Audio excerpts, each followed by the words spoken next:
โอ้สภาพเพิ่นซ่านพ่อใหญ่เพิ่นนี่เพิ่นอาศัยอยู่ผู้เดียว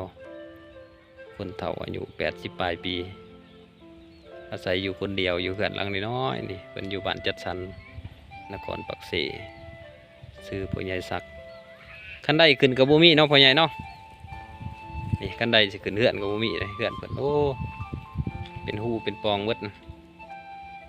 เพ่เบิดเนาะพ่อใหญ่เนาะนี่อาศัยอยู่แต่ในแต่ว่าเพิ่นบ่ได้ยินคักปานใดนี่รู้เบิดทั้งข้าง